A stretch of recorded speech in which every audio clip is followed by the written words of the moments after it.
आज मैं आपसे एक ऐसा सवाल पूछने वाला हूं जिसने दुनिया के सबसे बड़े साइंटिस्ट्स तक को सोचने पर मजबूर कर दिया है। क्या हम इस पूरे यूनिवर्स में अकेले हैं या कहीं न कहीं कोई एलियन सिविलाइजेशन भी मौजूद है? सुनने में ये साइंस फिक्शन जैसा लगता है, लेकिन हैरानी की बात यह है कि आज बहुत से साइंटिस्ट्स मानते हैं कि यूनिवर्स में सिर्फ इंसानों का होना शायद नामुमकिन है। अब सोचिए, हमारी मिल्की वे गैलेक्सी में ही लगभग 100 से 400 बिलियन स्टार्स हैं और ऐसी सिर्फ एक नहीं बल्कि अरबों गैलेक्सीज पूरे यूनिवर्स में मौजूद हैं। अगर इन स्टार्स में से सिर्फ 1% के पास भी अर्थ जैसे प्लैनेट्स हों तो ऐसे ग्रहों की संख्या हमारी सोच से भी कहीं ज्यादा होगी। तो फिर सवाल उठता है, अगर एलियंस सच में हैं तो आज तक हमें उनका कोई सबूत क्यों नहीं मिला? यही सवाल दुनिया के मशहूर फिजिसिस्ट एनरी फर्मी ने भी पूछा था। इसे आज फर्मी पैराडॉक्स कहा जाता है। सोचिए, अगर कोई एलियन सिविलाइजेशन हमसे सिर्फ 10 लाख साल पहले विकसित हुई होती तो वो आज तक पूरी गैलेक्सी में फैल चुकी होती, लेकिन आज तक न हमें कोई एलियन स्पेसशिप मिली, न कोई साफ सिग्नल और न ही किसी इंटेलिजेंट लाइफ का पक्का सबूत। तो आखिर वो है कहां?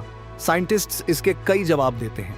हो सकता है कि इंटेलिजेंट लाइफ बनना ही बहुत मुश्किल हो, या फिर हर सिविलाइजेशन टेक्नोलॉजी विकसित करने के बाद खुद ही खत्म हो जाती है। एक और थ्योरी है जिसे ग्रेट फिल्टर कहा जाता है। इसके अनुसार इवोल्यूशन के किसी स्टेज पर एक ऐसी मुश्किल आती है जिसे लगभग कोई भी सिविलाइजेशन पार नहीं कर पाती। सबसे डराने वाली बात यह है कि हमें नहीं पता वो ग्रेट फिल्टर हमारे पीछे है या अभी हमारे सामने आने वाला है। लेकिन कहानी यहीं खत्म नहीं होती। पिछले कुछ सालों में साइंटिस्ट्स ने डीप स्पेस से आने वाले कुछ रहस्यमयी रेडियो सिग्नल्स भी डिटेक्ट किए हैं जिन्हें फास्ट रेडियो बर्स्ट्स कहा जाता है। ये सिग्नल्स 1 सेकंड से भी कम समय में इतनी एनर्जी छोड़ते हैं जितनी हमारा सन कई दिनों में बनाता है। क्या ये एलियंस का मैसेज है? शायद नहीं। आज तक इसका कोई साइंटिफिक प्रूफ नहीं मिला है। ज्यादातर रिसर्चर्स मानते हैं कि इनके पीछे नेचुरल स्पेस इवेंट्स, लेकिन ये हमें एक बात जरूर याद दिलाते हैं कि यूनिवर्स में अभी भी बहुत कुछ ऐसा है जिसे हम समझ ही नहीं पाए हैं। तो क्या एलियंस सच में मौजूद हैं? सच्चाई ये है कि आज तक किसी भी एलियन सिविलाइजेशन का कोई कंफर्म्ड साइंटिफिक एविडेंस नहीं मिला। लेकिन इतने विशाल यूनिवर्स को देखकर एक बात कहना भी मुश्किल है कि सिर्फ अर्थ पर ही लाइफ हो सकती है। हो सकता है किसी दूर प्लेनेट पर अभी कोई और सिविलाइजेशन भी आसमान की तरफ देखकर यही सोच रही हो। क्या हम इस यूनिवर्स में अकेले हैं? और शायद एक दिन यही सवाल पूरी मानव सभ्यता का सबसे बड़ा आंसर बन जाए। अगर आपको स्पेस और यूनिवर्स की ऐसी ही रहस्यमयी कहानियां पसंद हैं तो सब्सक्राइब जरूर करें, क्योंकि अभी तो हमने यूनिवर्स के सिर्फ एक छोटे से रहस्य का दरवाजा खोला है।